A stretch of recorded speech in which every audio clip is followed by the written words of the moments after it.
Assalamualaikum warahmatullahi wabarakatuh. Halo smart people. Di kesempatan kali ini kita akan membahas tentang asal-usul mitologi Yunani. Mitos asal-usul atau mitos penciptaan melambangkan usaha untuk menguraikan alam semesta dan menjelaskan asal mula dunia supaya dapat dipahami oleh akal manusia. Yang pertama, tidak ada apa-apa, kosong.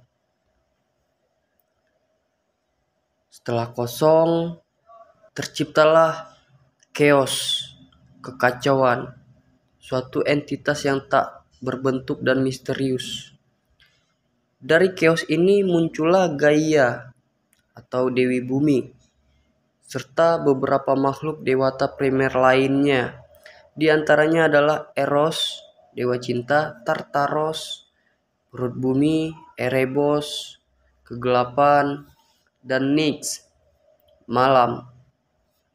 Nyx bercinta dengan Erebos dan melahirkan Aether, langit atas, dan Hemera, siang. Tanpa pasangan pria, Gaia melahirkan Uranus, dewa langit, dan Pontos, dewa laut. Uranus kemudian menjadi suami Gaia. Dari hubungan mereka terlahirlah para titan pertama yang terdiri dari 6 titan pria, yaitu Oios, Krios, Kronos, Hyperion, Lapetos, dan Okeanos, serta 6 titan wanita yaitu Mnemosyne, Phoebe, Rhea, Theia, Themis, dan Thetis. Setelah Kronos lahir, Gaia dan Uranus memutuskan bahwa tidak ada titan lagi yang boleh lahir. Anak-anak Gaia dan Uranus yang lahir kemudian adalah para Cyclops atau raksasa bermata satu dan Hecatoncheir, raksasa bertangan 100. Karena memiliki rupa yang mengerikan, para Cyclops dan Hecatoncheir dikurung oleh Uranus. Gaia marah atas tindakan Uranus dan mengajak para titan untuk memberontak melawan Uranus. Kronos, anak Gaia yang paling cerdik, muda, dan mengerikan, melaksanakan perintah Gaia, dan dia pun memotong alat kelamin ayahnya sendiri. Setelah itu Kronos menjadi penguasa para dewa dengan Rhea, yang merupakan kakak sekaligus istrinya, sebagaimana pasangannya, dan para titan yang lain menjadi anak buahnya. Kisah mengenai konflik antara ayah dan anak kembali terulang ketika Kronos dikonfrontasi oleh putranya Zeus.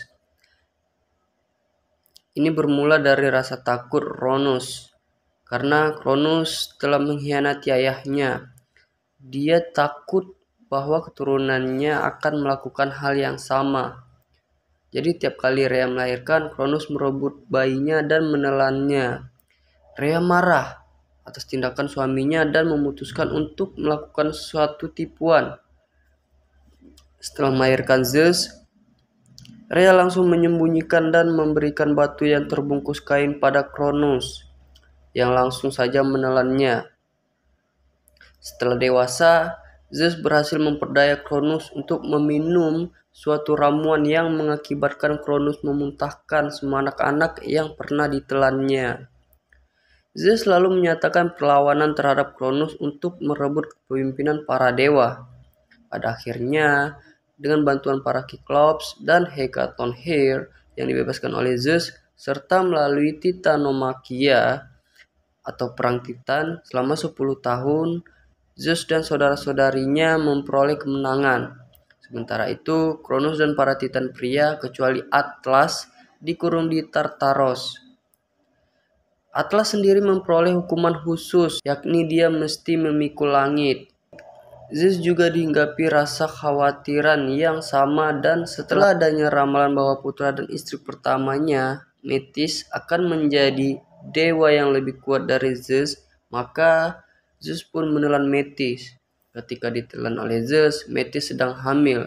Setelah menelan Metis, Zeus mengalami sakit kepala yang luar biasa.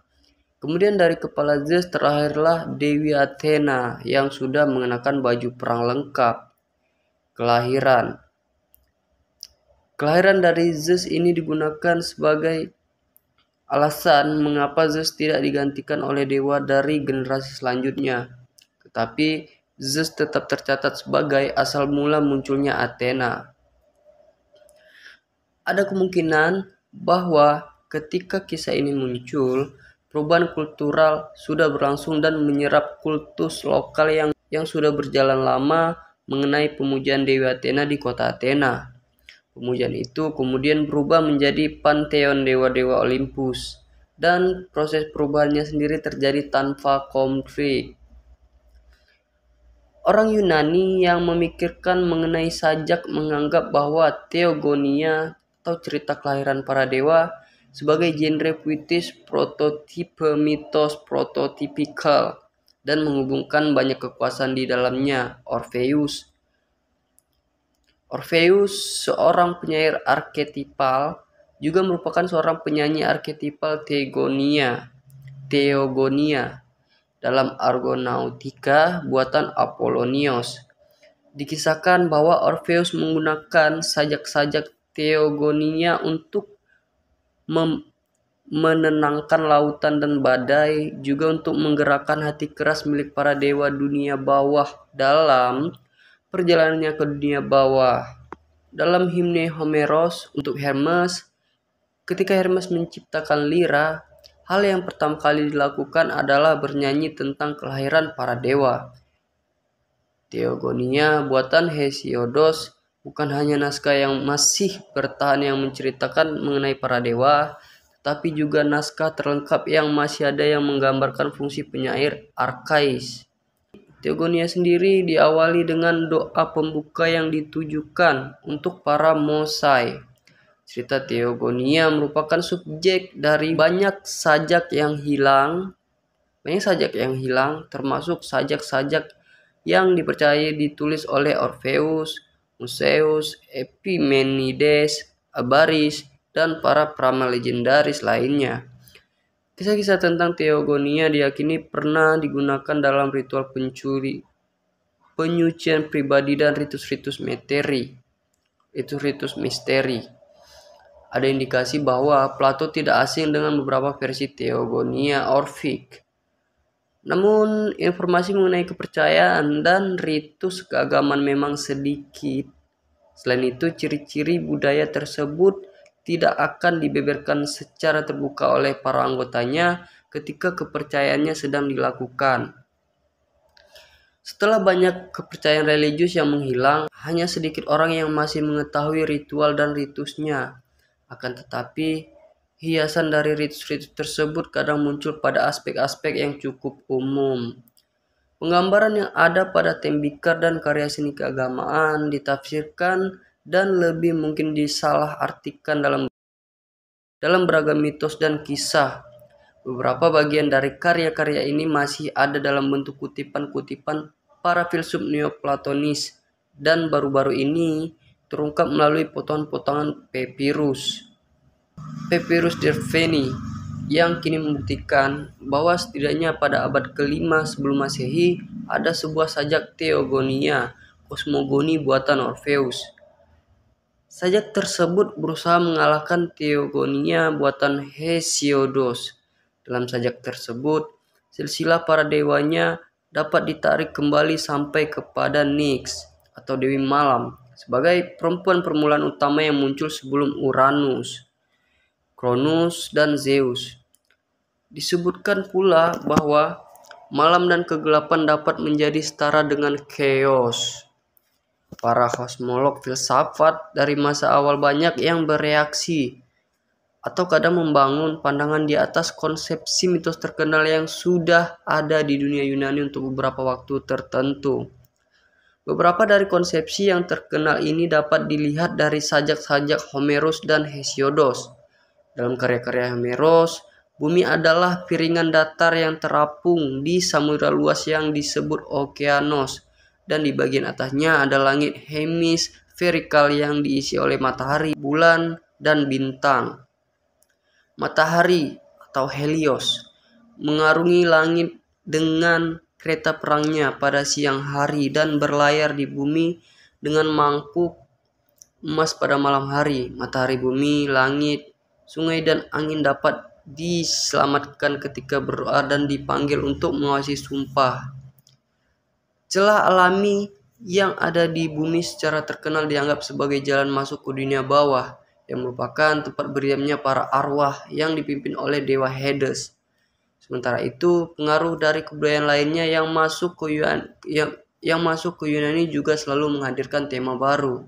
Dalam keberagaman yang luas mengenai mitos dan legenda yang terdapat dalam mitologi Yunani, orang Yunani kuno percaya bahwa para dewa pada dasarnya memiliki tubuh jasmani, namun tubuh para dewa adalah tubuh yang ideal. Menurut Walter Burkert, ciri penting dari antropomorfisme Yunani adalah bahwa para dewa Yunani berwujud orang dan bukanlah sesuatu yang abstrak, ide ataupun konsep. Menurut Edith Hamilton, penampakan visual sangat penting bagi orang Yunani kuno. Jadi penggambaran para dewa yang ideal berasal dari penampakan, keindahan, kekuatan, dan ketangkasan yang telah diketahui oleh orang Yunani kuno. Lepas dari bentuk yang mendasari mereka, para dewa Yunani kuno memiliki banyak sekali kemampuan yang luar biasa. Yang paling penting adalah bahwa para dewa tidak dapat terkena penyakit dan hanya dapat terluka melalui keadaan yang sangat tidak biasa. Orang Yunani menganggap bahwa keabadian adalah karakteristik yang paling unik dari dewa mereka. Keabadian seperti halnya keadaan awet muda, dihasilkan dari konsumsi nektar dan ambrosia secara terus-menerus. Dengan mengonsumsi itu, darah di pembuluh darah para dewa terus-menerus diperbaharui. Meskipun para dewa jauh lebih berkuasa, orang Yunani tetap menjadikan para dewa itu memiliki beberapa ciri yang manusiawi. Dalam beberapa kasus, ada manusia yang disebut lebih mulia daripada dewa. Setiap dewa masing-masing memiliki asal-usul, silsilah, minat, ketertarikan, kepentingan, keahlian, kekuasaan, dan kepribadian sendiri. Akan tetapi, penggambaran para dewa muncul dari banyaknya variasi arkes lokal yang tidak selalu sama antara satu dengan yang lainnya. Ketika dewa-dewa itu disebut dalam sajak, puisi, doa, atau kultus, mereka disebutkan dengan gabungan nama serta julukannya yang membedakan mereka berdasarkan perbedaan-perbedaan itu dari perwujudan mereka yang lainnya. Salah satu contohnya adalah Apollo Mosagetes, yang artinya adalah Apollo pemimpin para Mosai. Selain itu, julukan juga dapat mengidentifikasi aspek yang khusus terlokalisasi dari para dewa. Kadang-kadang julukan para dewa dipercaya sudah ada sebelum masa Yunani klasik. Sebagian besar dewa diasosiasikan dengan aspek tertentu dalam kehidupan manusia. Contohnya Aphrodite adalah dewa cinta dan kecantikan, Ares adalah dewa perang, Hades dewa orang mati, dan Athena dewi strategi perang dan kebijaksanaan. Beberapa dewa misalnya Apollo dan Dionysos menunjukkan gabungan fungsi dan kepribadian yang kompleks. Sedangkan yang lainnya seperti Hestia secara harfiah bermakna perapian dan Helios matahari tidak lebih dari sekedar personifikasi. Kuil-kuil yang paling megah cenderung didedikasikan hanya untuk beberapa dewa saja, yaitu dewa-dewa yang menjadi pusat pemujaan dari kultus Pan-Helenik yang besar. Akan tetapi, cukup lazim pula bahwa daerah-daerah dan desa-desa tertentu memiliki pemujaan tersendiri untuk dewa-dewa minor yang lebih terkenal, dan para dewa itu disembah dengan ritus-ritus lokal serta mitos-mitos aneh yang diasosiasikan dengan mereka dan tidak diketahui di daerah lainnya. Pada zaman pahlawan, kultus pemujaan pahlawan atau setengah dewa menjadi pelengkap pemujaan para dewa. Oke, smart people, tadi merupakan sedikit kulikan tentang asal-usul mitologi Yunani. Semoga bermanfaat. Assalamualaikum warahmatullahi wabarakatuh.